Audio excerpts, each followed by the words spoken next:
But I just wanted to thank everyone for taking the time tonight to come out to our artist talk. Normally, we do a monthly artist talk here at the MacRostie Art Center. We've done that for about a year and a half now, I think. And so we've kind of just, with everything going on and people not being able to come in person, we've tried to shift things to the virtual realm, and we're kind of learning as we go here too, so bear with us this evening. And for anyone who did not hear me say this before, we will be recording the conversation this evening, so if you or anyone else that you know is interested in viewing the talk later, we should have that documentation for you. Just let me or Katie know here tonight. So tonight we're here to celebrate the Together Apart exhibit. Just a little background for folks who might not know, Together Apart is an exhibit that the MacRostie kind of brought together fairly quickly. In May, we generally have our annual Little Big Show, but because of the concerns regarding public gatherings and us wanting to just make sure that everyone including the artists, is able to participate fully in the exhibit, we tried to think of ways to engage folks, you know, like you've seen with the exhibit galleries and the bringing into being videos as well. So, you know, we're just constantly trying to find the best way to bring this all together. And what we brought here for you all tonight is Together Apart. I was really excited when we were developing this exhibit. In the end, we ended up having about 70 artists participate, and we have 9 folks here who will speak to their work this evening. Overall, the tone of the exhibit and what I had asked the artists when they were submitting work was to just think about works that they have been working on while we were in Minnesota. We were under a stay-at-home order. I know there's folks on the call tonight who might not be in Minnesota. So we were under that for a number of weeks. You know, so trying to figure out ways that you people have been creating and developing pieces during this time, and if people had specific intentions or works that they were specifically working on in reflection to being quarantined or physical distancing. That's kind of where we were going with Together Apart. And I think the 9 artists that we have this evening have presented some really remarkable works that can speak to that, and we'll have the opportunity to hear a little bit about them, their work, and how they've been doing during this time as well. So I think we'll just get started. Moving into Mary Beth MagyarKayla, do you want to say a little bit about how people can ask questions if they have them, yes. or things like that? Thanks for the reminder, Katie. Yep. So you all might be able to see here a chat feature. I can't see it right now because I think I'm screen sharing. If you have questions, we just want to make sure that since we do have 9 artists, our time is a little bit limited this evening. So if you have questions, we would recommend that you utilize the chat feature so that we can keep track of those and make sure that everyone's questions get answered and that all of the artists have time to speak this evening. So I think, yeah, I'm having trouble finding it right now, I think, because I'm screen sharing. But if folks who are used to using Zoom can use that feature, that would be awesome. That would be great. Yep, and it's usually if you're on a desktop, it's usually at the bottom. I forget if you're on a phone where it is, but usually wherever the menus are, that would be where it is as well. And also for folks that maybe haven't used Zoom too much, if you do want to share your video, if you find the little video camera symbol with the slash through it, you can hit that. Otherwise, you feel free to stay in the background as well. That's just fine. But Kayla will be sharing her screen so we can look at the artwork. But if you want to see who else is on the call, it's always fun to see everybody's faces. So, all right. Excellent. Thank you. So if Mary Beth is available to unmute your microphone here. Mary Beth, I know that you have worked with us here at the MacRostie Art Center in the past through juried shows and through an installation exhibit here. So we were really excited to see your work. Thank you. Yeah, first of all, thank you for doing this. It's been really great to have something out there during this isolation period. My houses, I started working on them really in January and February. It was, sort of at the very beginning of this. I don't think most people realized where we were going with this, kind of had a hint at it. I started making houses because there was this whole idea of a house as a personality. I was trying to get my work to be a little bit more personal. And so some of the houses reflect the different relationships I have within my community, there's one in the very back, there's a house with a little tiny house hanging below, and I made that specifically while I was talking to my son in college, because it was like, you know, he was out of the house, but he wasn't there yet. You know, he was still attached. And there's a house actually that's sitting right behind me right now that is in the center part, where there's a smaller house strapped to the front of it. It talked about, you know, a lot of the work that I do. I've been a stay-at-home parent, and that reflects a lot of the work that I make. It talks about, there's some houses that, there's a smaller house that's sort of been overtaken, and, you know, different relationships with the sizes and the shapes. The one that I have sort of down in the front that's on the knees, I sort of press myself a little bit more against a deadline than I had hoped. And so that was the very last one that I made. I think it was like 1 o'clock in the morning. So, and then I got the show set up in Austin, Minnesota. It was up for a week, and then the whole pandemic shut it down. So I was thankful to get it up and get some great pictures. And then interestingly enough, you know, this whole idea of houses moving kind of changed with the pandemic. Like I feel like you can have a whole new interpretation of them. In the beginning, I sort of put legs on the houses to sort of give them a sense of freedom and give them a sense of safety to be able to move around. And that kind of shifted during this whole time, because the way to stay safe now is to stay inside, not move around, which I think is kind of a different interpretation. So that's kind of what I think. And then actually I put it up behind me. I decided to make a house for every single day that we've been quarantined. So I have 56 houses that I made, one for each day, and some are small, some are big. I started running out of clay. When they extended the stay-at-home quarantine, I had to get a few out. So the last probably 10 or 12 of them are a little bit smaller. So I'm working on a sculpture of sort of wrapping those all together with wire to sort of that feeling of, you know, safety in numbers hasn't really helped us in this way. But with the social media, it's been really great to sort of reach out to people.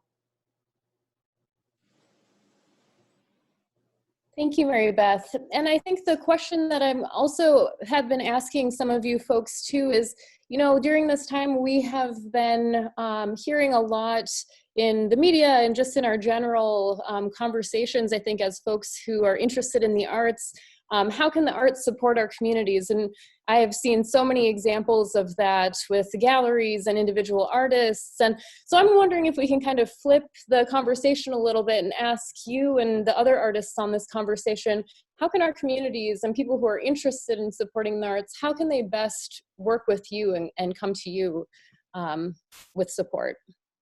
Oh, thank you. I've been thinking about that. And, you know, of course, financially is an easy answer. But it can be complicated. I know there's a lot of people who've taken pay cuts or job losses. So, you know, definitely support your community art center. And then maybe reach out to artists if you can financially purchase anything from them. Or, you know, the other thing that I was really thinking about, some things that are no cost. Most of us have Instagram accounts. You can share our work with other people by tagging us. You can, you know, just make a point of, you know, 2 or 3 artists you see a day, sharing them with your friends or other fellow curators or other art people that are interested. The other thing is too, I know a lot of people I hear over and over, and I definitely did my website during this pandemic. You know, if there's something that you're willing to trade an artist for, I think there's a lot of artists that would be willing to do that. You know, maybe you're really good at web design. I know a lot of artists that's pretty overwhelming, the technology. Or, you know, if there's other ways to reach out and barter with people. And, you know, obviously it's not going to work for everybody, but there might be ways that you could do that and offer your help in a way that is, you know, transactional or a barter sort of system. Thank you. Thank you so much. I appreciate you sharing that with us. And I think that's a good, you know, the Instagram and the social media and finding ways to utilize those pieces to, you know, in addition to financially supporting artists by buying work is really important. You know, and it's just something that I've been thinking about a lot too, you know, working here at the Art Center, we're just constantly trying to find ways to support folks, whether that's like working with them on grants or doing exhibits or our art shop. And so, you know, we're also here to if any other people have ideas as well who are joining us here this evening, you know, get in touch with us and let us know.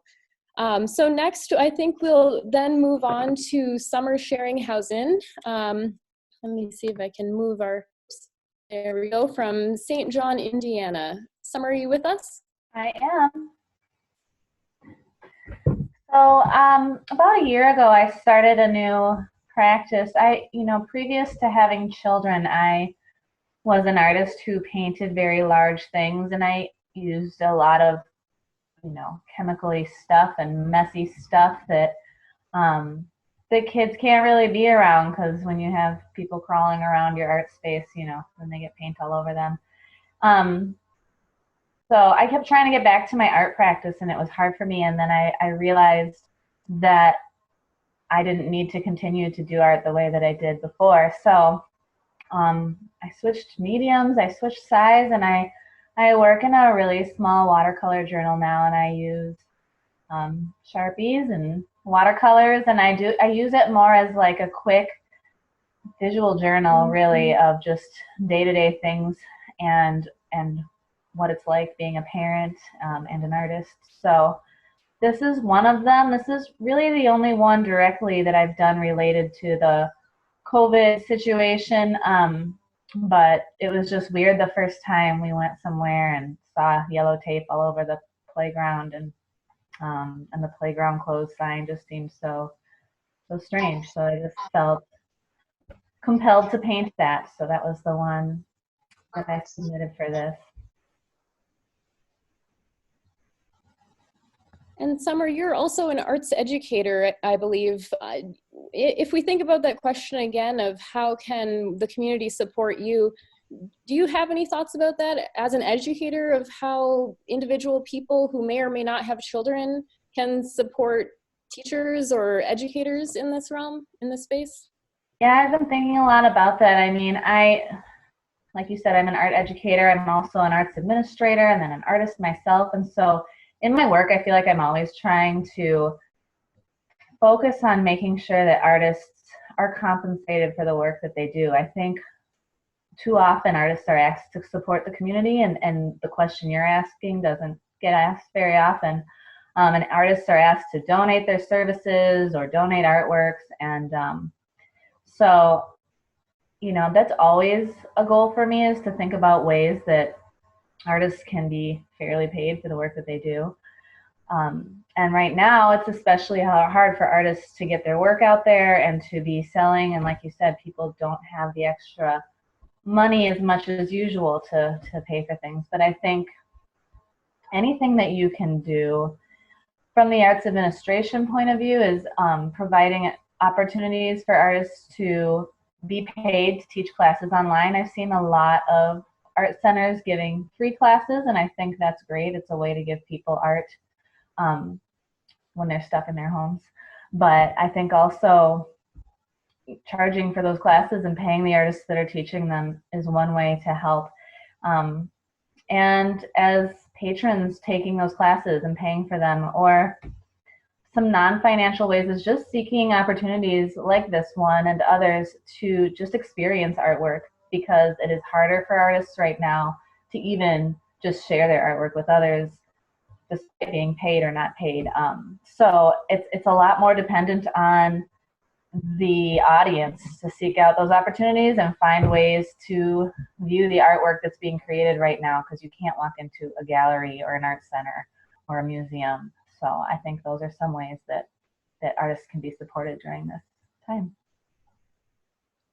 Thank you, Summer. I really appreciate that as well. You know, we here are doing the same exact thing, and I know we have people from all over Minnesota and probably the US on this call, and you all have local art centers in your communities too, and arts educators there. So thanks, Summer. And just a reminder for folks, if you have questions, use the chat feature here.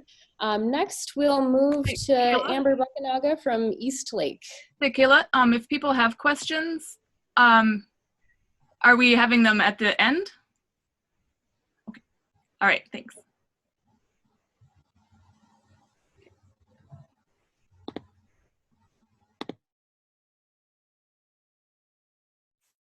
Hello. Good to go, Amber. Hey, Amber. Hi, can you guys hear me? Yep, I can hear you. Okay, cool.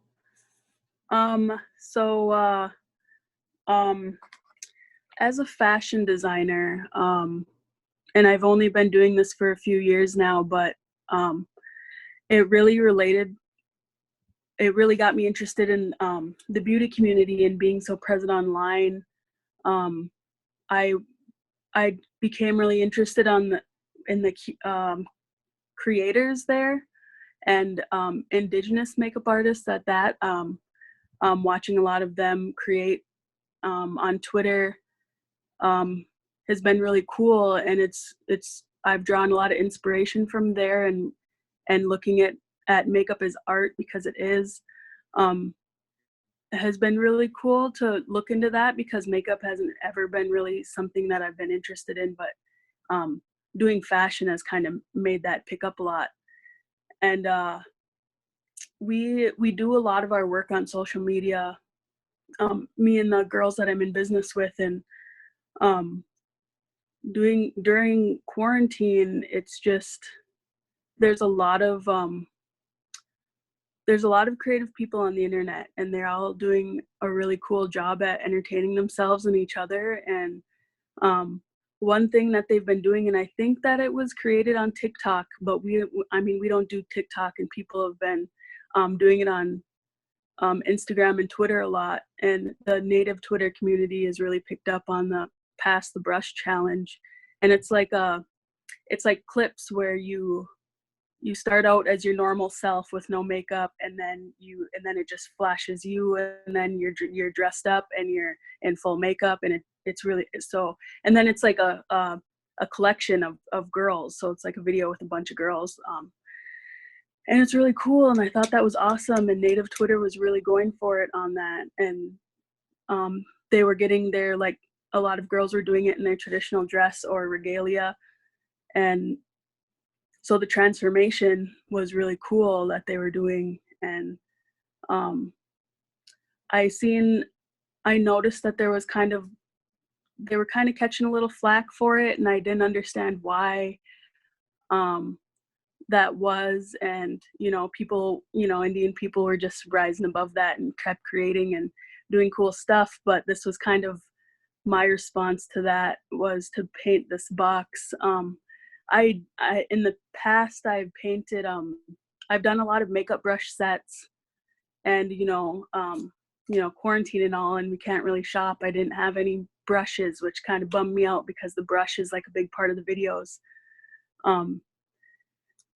So I did this. And another area of art that I've kind of been looking at a lot too is the American traditional tattoos, and the way that tattoos kind of started here in the United States, and with America and whatnot. And a lot of that was drawn from like sailors and military and things like that. But there's a lot of cool American traditional tattoo art, and I've been looking a lot at that, and that's kind of the style that I went for on this box. And I knew that it needed to be like super colorful and flashy, and really could stand up next to all those girls and their huge transformations they made in their videos. So yeah, that's why I did this box. Thank you, Amber. And I know this evening, or maybe it was yesterday, I had messaged you, and maybe it was this evening, something about masks. And I know that you had been making some, and you made one for All My Relations Gallery, I think. Yeah, so All My Relations put out a call for artists for mask making, and they picked 10 people. So they asked for 40 masks. So it'd be 39 cloth DIY masks, and then one like art piece mask. So I did that. So that was really cool. So I did white and blue and white and pink cotton masks for them, and then I did it was like a purple leather with Swarovski crystals and beads, rickrack bias things and leather things that I'm used to working with in like more traditional looks, and then doing Swarovski and making it a little more high fashion that way. So that was really fun. Thank you. And I think they can probably see that on All My Relations website. Yeah, I'm sure I haven't looked, but yeah, I think it'll be on there. I don't know how they plan to exhibit that, but I just know that they're going to eventually. So I'm pretty sure it'd probably be website. Excellent. Well, thank you. Thank you so much for joining us this evening, Amber. Next we have, if I can do my slideshow here, we have Sandra MARKOVICH from Virginia, Minnesota. Hi, how are you? My piece is pretty much an emotional piece. Art is very healing. I'm not a professional artist, but I paint with Lyric Arts at the Lyric Arts Center, and there is a group of us that are very committed to our art, and of course we can't meet. I'm also on the Iron Range Historical Society board, and history is very important to me, and I think history and art really go hand in hand. I have done some research about the pandemic of 1918, and I also decided I was going to take a free online pamphlet making class. And also as a child, not everybody, but a lot of people did this. They made diaries. And journaling is also another one of my passions. And I think maybe someday, who knows, maybe 100 years from now, somebody will be looking at this journal. It's a journal sketchbook. And every 4 or 5 days, I write down things that are happening in my life during this pandemic, during this time of which I think has caused a lot of emotion and anxiety for some people. And I decided I was going to make something like this. And so I bound some watercolor paper together, and I made a cover, decorated that, and I don't think you can see in the little book, but I put "Dearest Sister," it's on the cover. "I will not be coming to Boston due to this evil illness. Your loving Bess, spring 1918. And there again, that goes back to my love of history. In our community of Virginia, which is on the range, it's a very unique, the Iron Range is a very unique place. And we are really terrific people up here, I think. And we're used to struggle. We're used to a cyclical society. Art, unfortunately, has never been number one because survival has been number one. And you really aren't going to buy a painting if you can't feed your kids. But I think Virginia in itself and the Lyric people I paint with are just great. I am an acrylic artist, usually. And we have had a lot of support in Virginia. And I think the best way that people can support the arts is when, hopefully, this all becomes something in the past, that they will come to our art walks, join us for all the wonderful art that is presented at the Lyric, for example, and just be there for us as we are for you. I like to do, most of my latest projects have been mining art for various historical societies, various heritage groups. And I worked for 41 years in the mining industry. So my advice to anybody out there who wants to paint or create, sculpt, poetry, writing, whatever, is find your passion. Find your passion in your art. You know, you have to, when you truly love something, you will do well at it. So don't give up.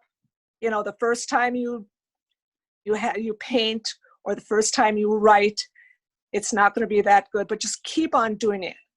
And I think we also are our worst critics, our own worst critics. So just, we are all artists in so many ways. And I am enjoying my little book. Every 3 or 4 days I write in it. I'm not selling it. Anybody can make these. But I am going to pass it down. And I'm hoping, like I said, 100 years from now, maybe my great-great-grandchildren or somebody will look at this, because this is really a critical time in our world. And Sandra, I think perhaps when you were doing your submission, you might have mentioned to me, if people are interested in working with you to create something like this, can they reach out to you? Oh, absolutely. Absolutely. Yeah, I would be willing to show them how to make the book. And, you know, I had to purchase bookbinding needles, and bookbinding thread and watercolor paper and certain, you know, there's a lot of different things you can do. I didn't make this really fancy because this was my first attempt.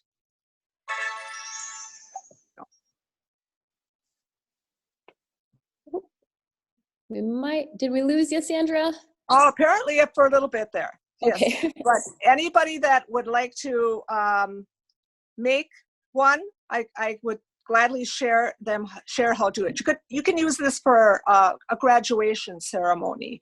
This would be something that would be really nice now, especially since people can't go to graduation ceremonies. Maybe send something like this out to your relatives to sign for the graduate, and then bring it back so the graduate has something that they can keep for their lifetime and pass on. You know, art resonates with history. History resonates with art. As someone who is in both art and museums and history, I totally agree with you. And I appreciate your comments and contemporary and historical perspectives, Sandra.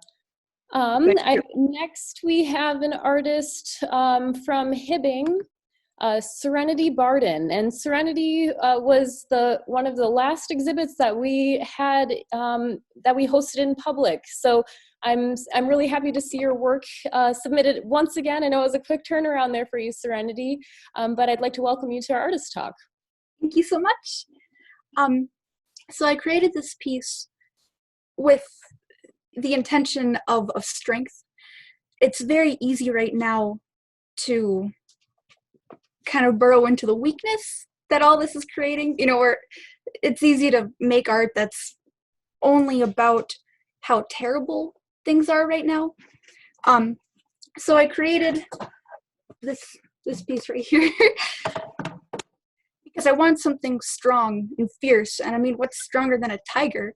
And you know, it's great and it's beautiful. And I wouldn't have normally created this, and I think that it was pretty cool that you had sent out this together apart thing, because it made me want to create something specifically for this, which I hadn't really thought about doing. I would have just done some cat or something, but this really pushed me to do this particular piece.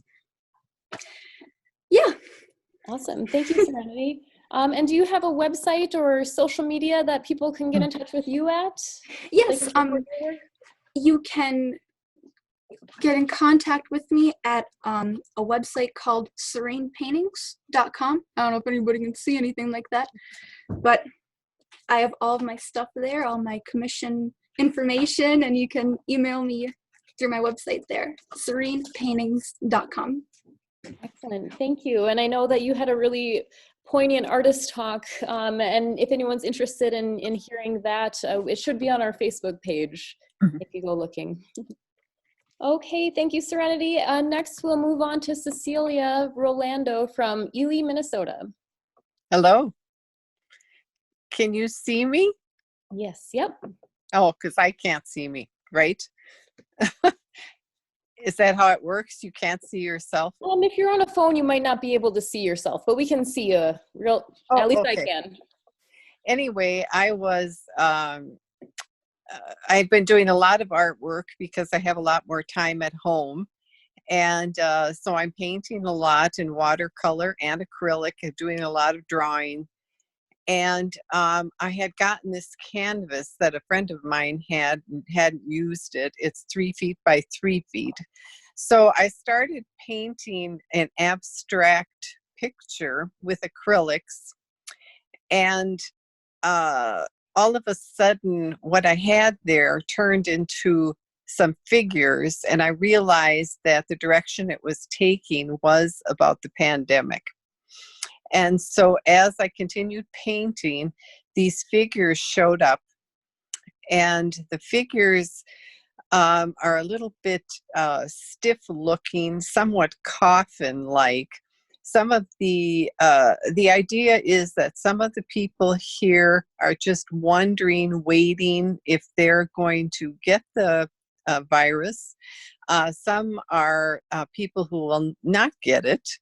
Others have it, and but all of the figures are in a natural setting with beautiful colors, and the rest of the world is going on, even though many people are infected with the virus. So the birds are sort of an ominous look at what's happening, and people are looking like, they're wondering what's going to happen. But in the meantime, flowers are blooming, colors are beautiful, and the world goes on.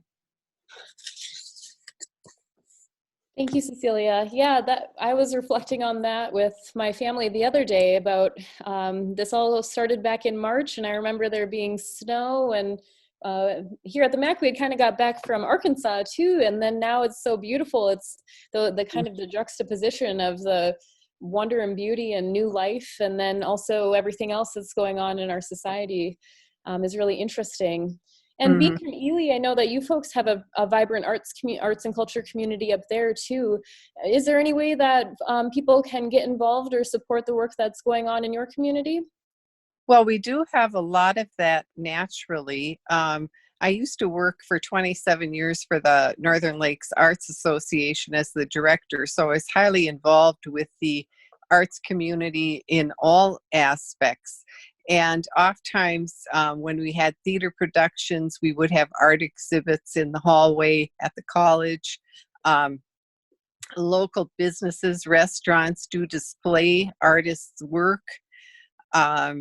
We have the art walk in the wintertime, of course, and they are thinking of ways that we can work around some of the things that aren't happening this summer. The Blueberry Festival has been canceled, which is always a big deal.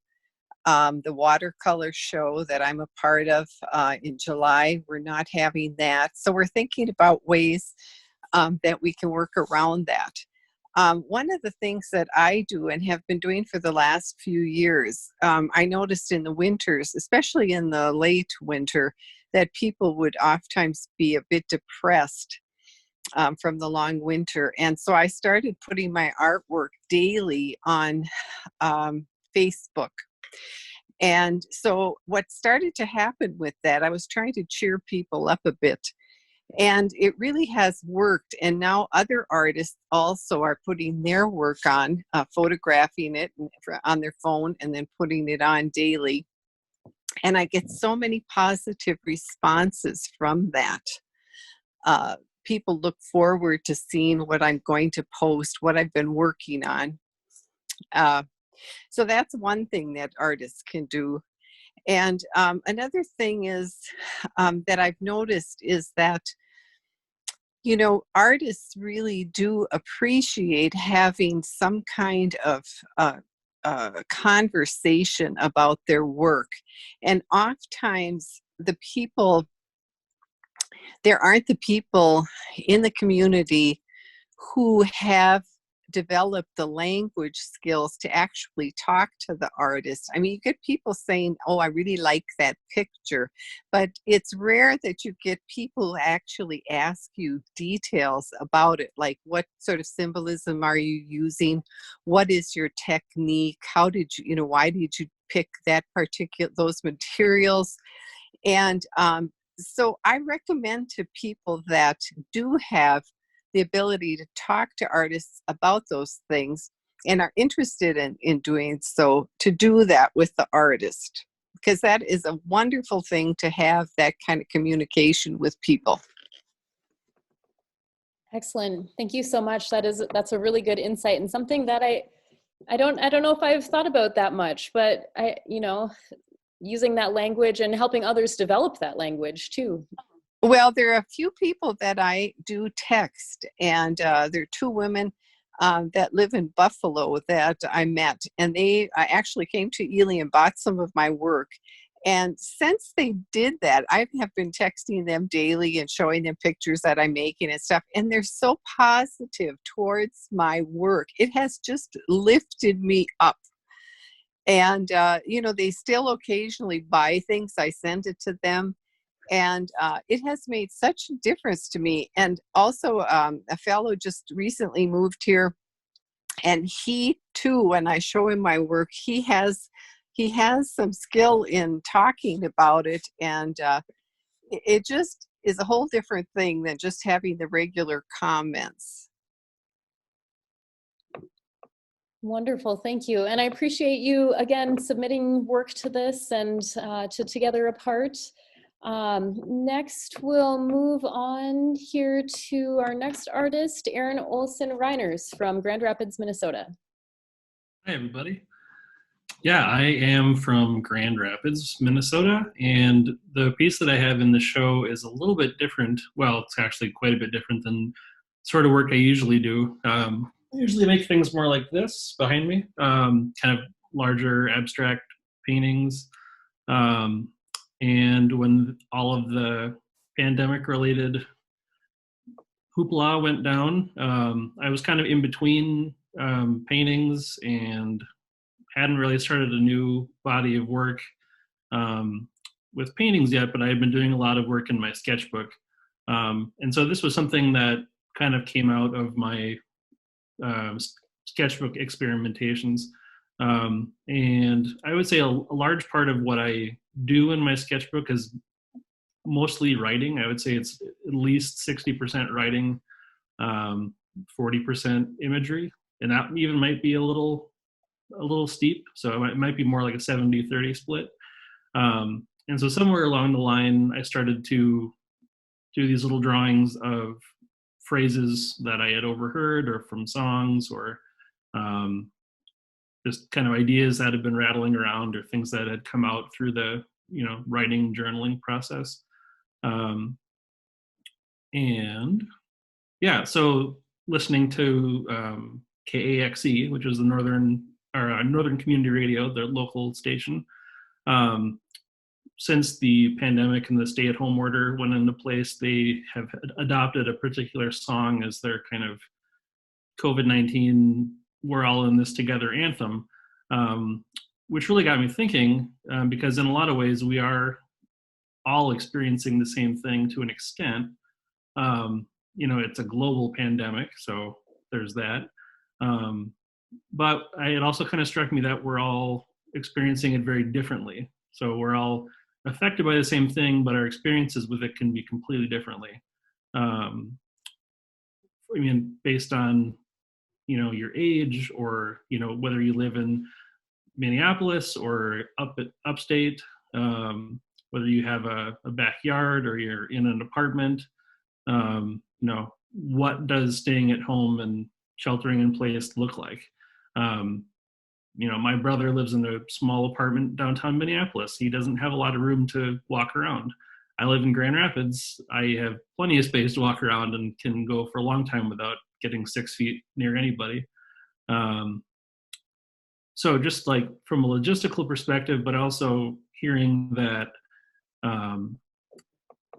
populations of color are more acutely affected by, I guess I would say, like, transmission rates, or they have a higher percentage of, or just raw numbers of people that have been, adversely affected by COVID-19, and what are the, implicit and structural problems that are making that happen. Why are those communities so acutely affected while others aren't as bad? So I don't know. It's just kind of there's a lot of sticky questions around it. And it also kind of boils back down to this idea that, we need each other. I mean, it is a global pandemic. We are all affected by it. And ultimately, if we're going to get through it, it's going to be because we all have worked together in one capacity or many or multiple capacities.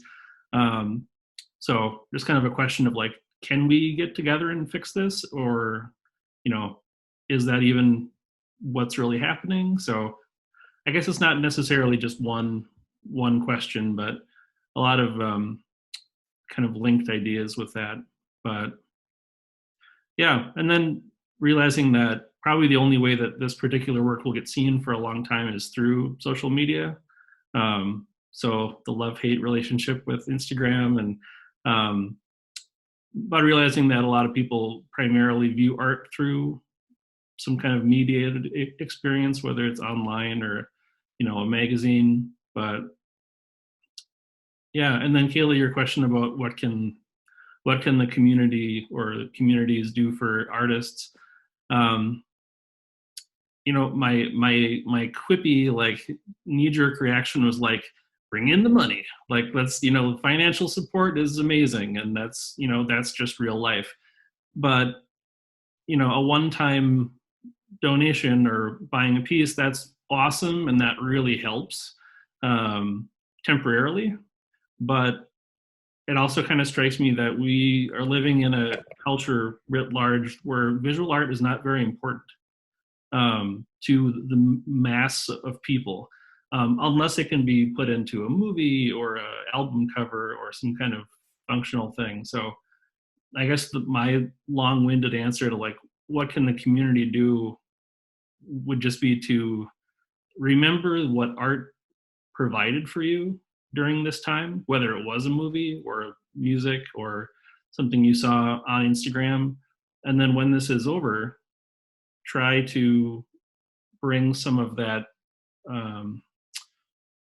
memory through back into the other side, into the back to regular life. And hopefully we can slowly kind of piece together a society that has a more integrated, kind of balanced, appreciative view of art and what it's for and what it can do and what people get out of it. So, and that's a huge ask, but that would be great. Thank you, Aaron. And actually, I remember when I was uploading this to the virtual gallery and exhibit, I was actually listening to that song, and then to see your work with the question mark, and then to think about every conversation with every different type of person who flows through all these different communities. That question, like you said, leads to so many different places because there are so many inequities, and this being in this together, we're all experiencing it. But between the arts or people in poverty or just all these different just spheres of existence, everyone, even though we're all experiencing it together, there's so many different consequences and things that people need to be conscientious about. And I think I know so many people are building habits into their life, and potentially this could be a habit, continuing to consider how art has supported you, after this type of stuff is done. Maybe people can make that a habit as well. Yeah. Thanks, Aaron. I appreciate it. Next, we'll move on to Jana Avner from Los Angeles, California. Hi, I'm Jana. I submitted this work. It's oil on a canvas panel. And I was actually making studies about cyborg plants before the pandemic happened. A cyborg plant, it sounds kind of crazy, but there's actually plants that MIT and other different institutions are working on that, they're more efficient. They, are even like a little remote controlled, but they're actual plants. But when the pandemic hit, I started to think about, there's always like two things that can happen with any outcome. There's like a positive and also like a negative outcome, right?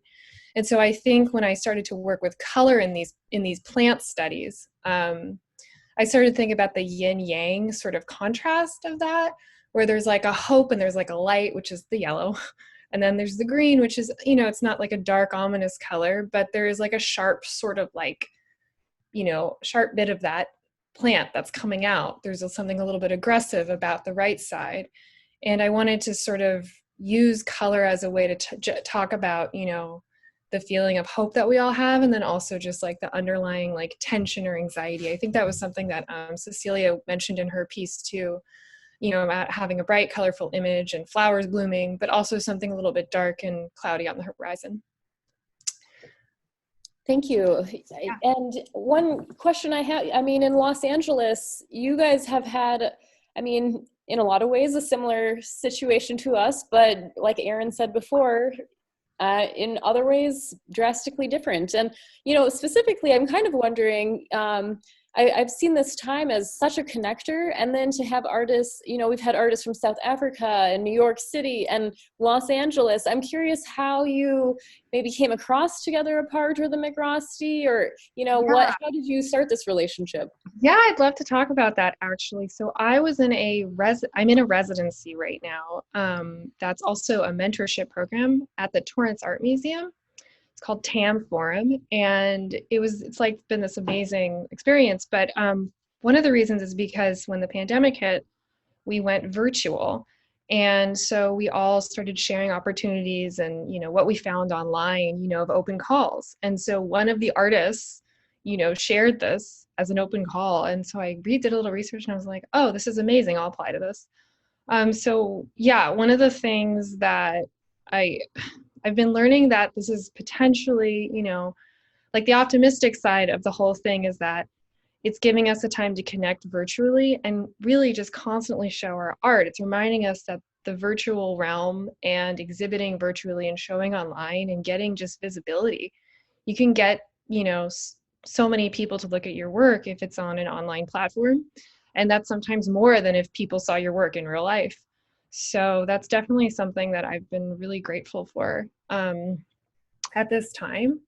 And yeah, and I guess there's more that I could talk about for that, but I was also thinking a lot about the question that you brought up too, about community. I saw there's a question, but the scale of this is not a big painting. It's about 11 by 14 inches. But anyway, so the question that you sort of brought to us about what can the community do for artists? I think online is almost like showing work online and exhibiting your work and reaching out to galleries through online portals like what I did with you guys and how responsive and appreciative you've been. I think it really shows that online culture, in the arts at least, it's almost like a democratizing force in a way where like you'll post an image of a painting online and, maybe with one hashtag, a really serious art collector like in your area or in another part of the world will like your work. And so I think for what the community can do for the arts, I think just showing artists' work and liking the work and sharing the work, which is what's been happening a lot, at least with me, because I've been trying to put myself out there with a bigger digital footprint. Yeah, I definitely think that just online engagement, just engaging, yeah, I think that's probably the biggest way a community can reach out to people. It's through the digital realm. Thank you.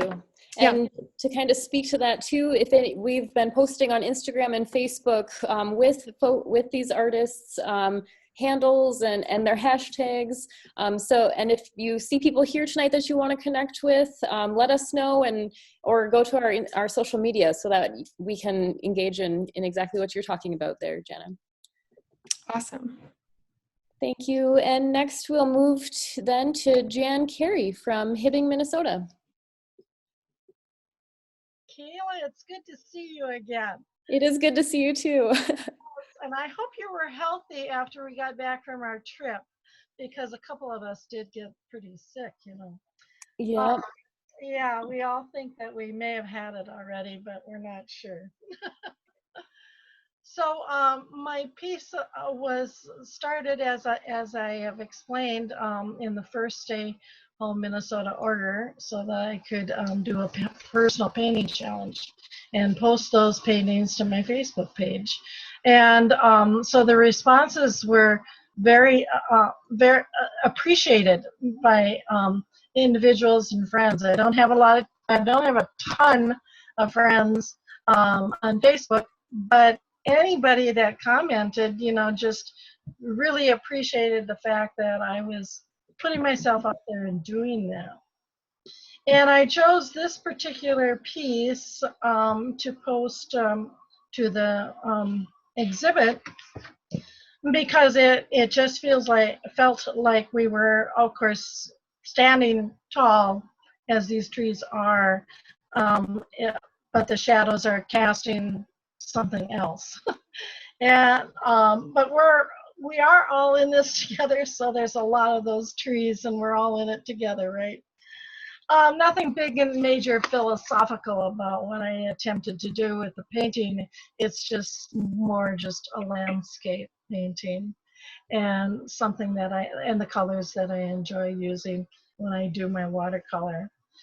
In answer to, so I'm not going to get into anything major about the work itself and my work that I do in watercolor, but I did want to talk more about how communities can show support of our work as artists and creators. And I sort of thought about it in three aspects of communities.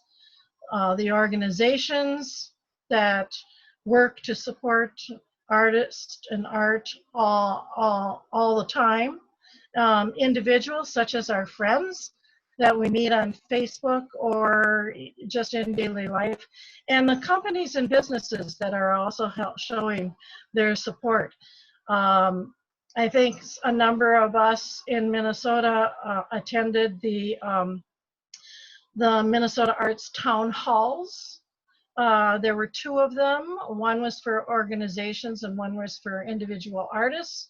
And it was hosted by the Minnesota State Arts Board and Regional Arts Councils and the Minnesota Citizens for the Arts organization and some others. And so artists who were given an opportunity to talk about how they're being affected. And but it was an opportunity to share information about how to provide a path to finding and applying for support through other various agencies. And also as organizations or as individuals, we're probably seeing some of the impact of just how good our friends can be to us. From starting my little Stay Home Minnesota personal painting challenge, I've sold 3 paintings, which was really surprising for me. And I was so appreciative of it, knowing that we were in the throes of wondering what's going to happen paycheck to paycheck, but people opened their pocketbooks and they wanted to show their appreciation to all of us, and they're doing so. There's a little part of me that may have thought that the response the response was more to the nature of the moment, that, you know, empathy and support and concern probably played a bigger role in the decision to purchase at this particular time that we're in. But I've also noticed that the generosity is extended to organizations as well. I am president, or vice president of the Masaba Symphony Orchestra, and I'm also chair of the development committee for it. And we're seeing a nice uptick in financial support that's being sent. So communities in the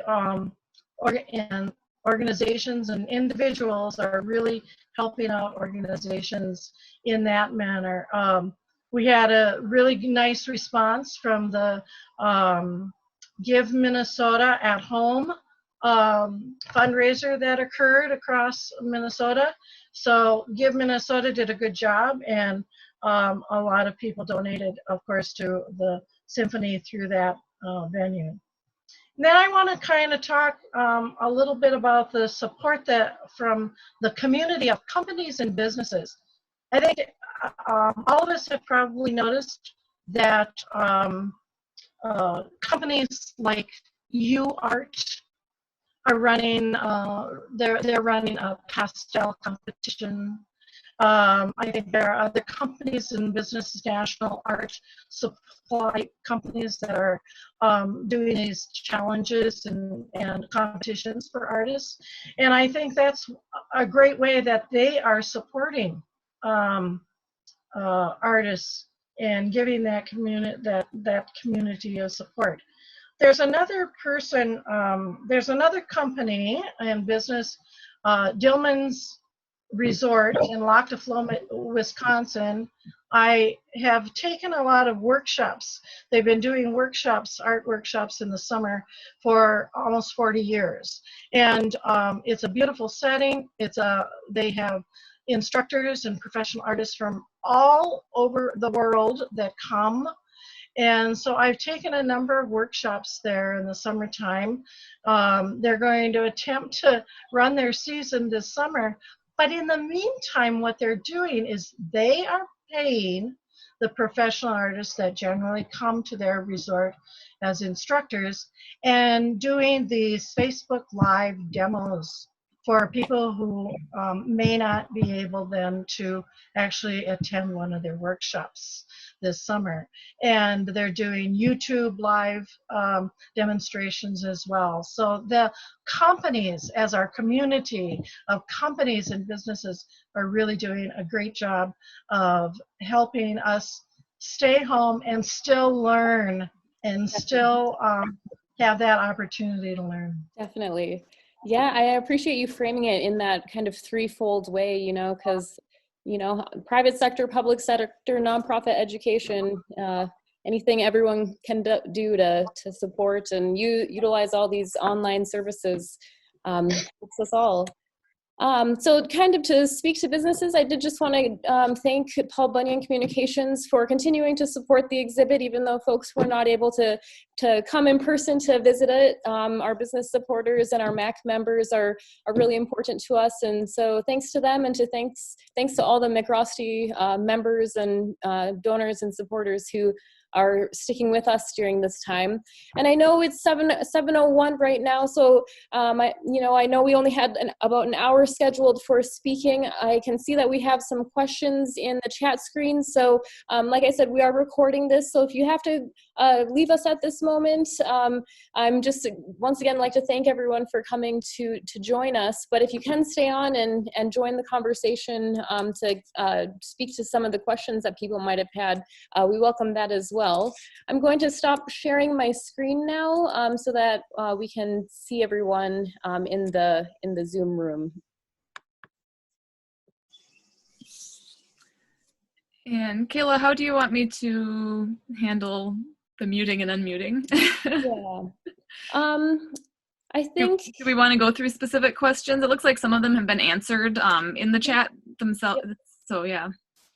Okay. Yeah, maybe we could go through the specific questions, and then I still can't, I'm still having, sorry guys, I'm still having trouble kind of finding the chat. If maybe Katie could help me. Absolutely. Maybe you could read the question and then the artists could answer if they haven't been answered already. Yep, sounds good. I'll try to kind of keep up with which ones have or have not been addressed. But it looks like right away there was a question for Summer about whether you paint on site from a photo or your process working with that, your sketchbook. Yeah, it's a little bit of a combination of painting on site, painting from photo references, and then also just making stuff up. Since I am usually chasing around 2 small children, sometimes I can get started with a painting on site, but I rarely am able to finish it. All of my pieces right now are meant to be done quickly and then move on. So I don't spend forever working on a piece, but I usually do, if I started on site, have to finish it from a photo. And then some of them are fully just from a photo. Oh, thanks, Summer. Let's see here.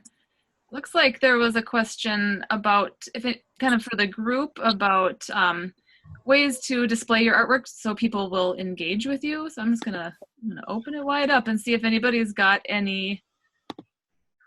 If anybody, I can't tell if I'm sorry, I might have muted you all again.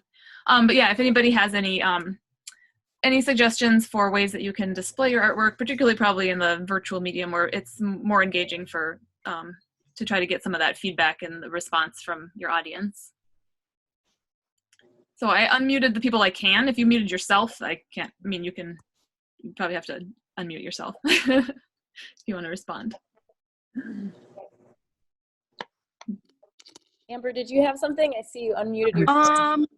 Yeah, so I think sometimes I like to edit videos just in easy video editor, so that you can show your work from different angles, kind of give it a vibe with music and effects and stuff if you like. And I think that kind of gets people engaged a lot too. Also, being that a lot of my work is fashion, it's kind of important to show angles like that. So I think that's been really helpful for me.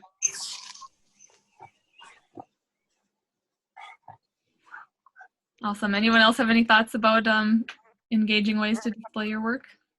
I just, I did think that the Facebook, is a real good place to show the artwork.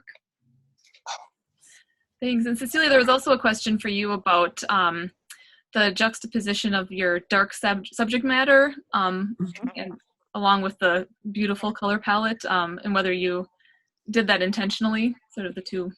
Yes, it was intentional. Let's see here. Here's some more comments. Yeah, if those of you that are able to see the chat, there's some nice kind of more comments and just also some back and forth with some different questions. So there was a question for Jana that I don't think got answered yet about some of the difficulties of engaging with art virtually instead of in real life. So I guess that's also kind of related to what we were talking about. But Jana, I don't know if you have any.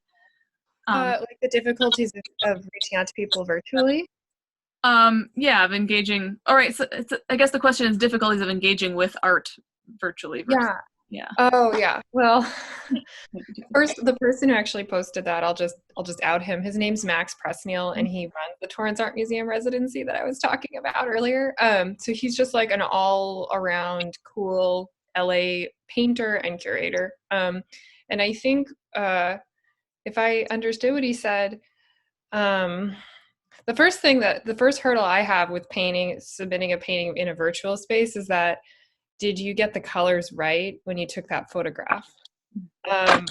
Seems like a simple thing, but if you don't have a professional photo taken, if you don't make it look and like bring out all the colors in the right way that you intended in real life, you're missing just that little special something, I think, that helps you engage with the work, helps people engage with it at least. But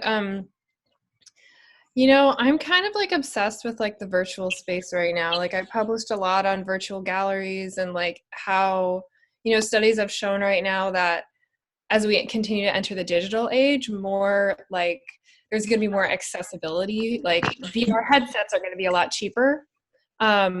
So, you know, people just might always end up, you know, inevitably in a sort of virtual, semi-virtual space anyway. So I'm very like embracing of it. Of course, people think black mirror, white mirror, you know, what are the downsides of that? But if that's what we're working with, then like, especially because the pandemic like accelerated that, I think it's like an exciting time to just share your work. I mean, the tactility, you miss that.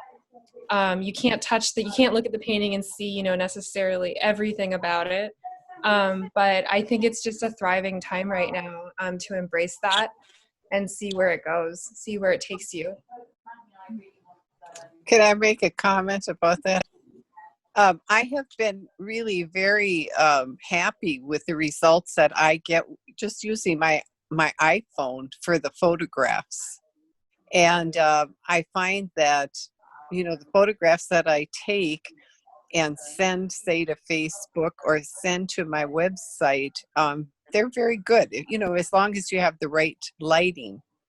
And one thing I think about what the previous person was saying, just imagine if we were having this epidemic without any social media, how different it would be as far as communicating with each other. I mean, it really is fantastic that we do have this. Yeah, I think as an emerging artist myself, I have really been able to take advantage of all these like open calls and everything that I don't know if I would have found as easily, because everybody's moving virtually now. Everybody's like, there is a greater sense of community and not so much like gatekeeping, because now everybody's like, let's all work together and like, how do we get through this collectively? And so being able to find and build relationships and opportunities that you might not have felt comfortable prior is definitely a really great silver lining.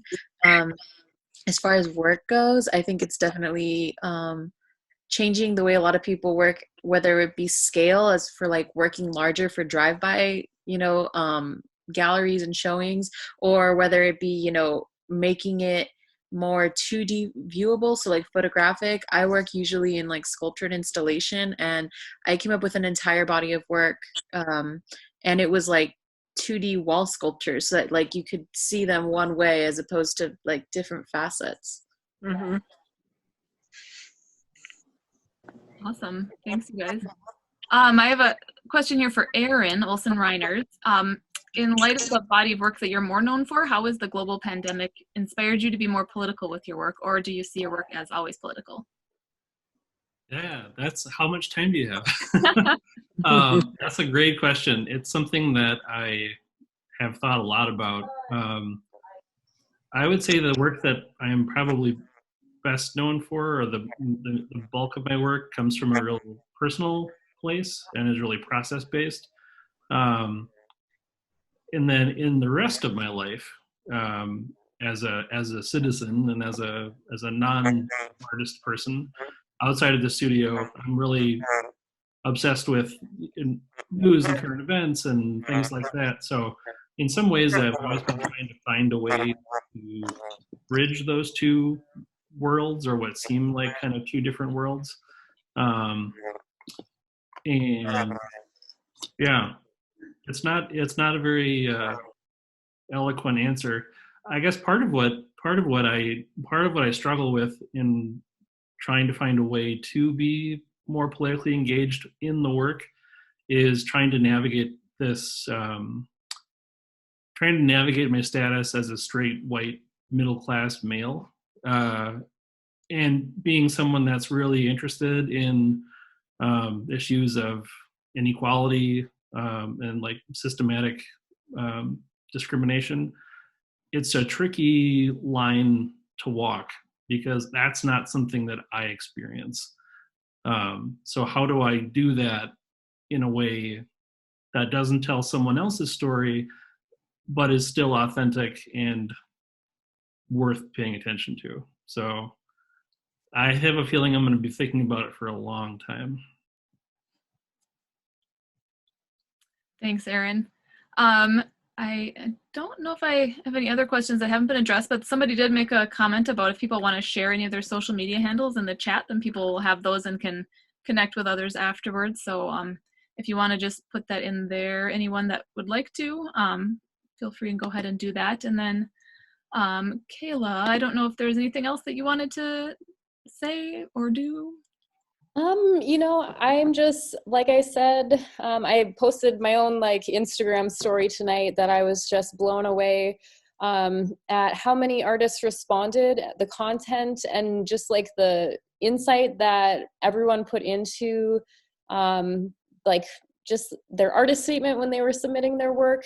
I mean, for me, you know, like curating or like bringing these or administrating all of these things it's like often a reflection for me. And like for me, it was like healing and kind of grounding to witness all of these like 70 people come together and express a lot of the things that I was feeling early on in this too. So, you know, I just want to thank you all for putting your work and putting yourselves out there and taking the time to speak with us this evening, because it's valuable, and you know, every single person who submitted has been excited to continue to build the relationships that they've met with other artists like through the Together Apart experience. So that's all I have. All right. Well, I guess we can say goodnight then to everybody, but thanks everyone for joining us, and yeah, have a great evening. Thanks, Kayla and Katie and Kayla. Bye-bye.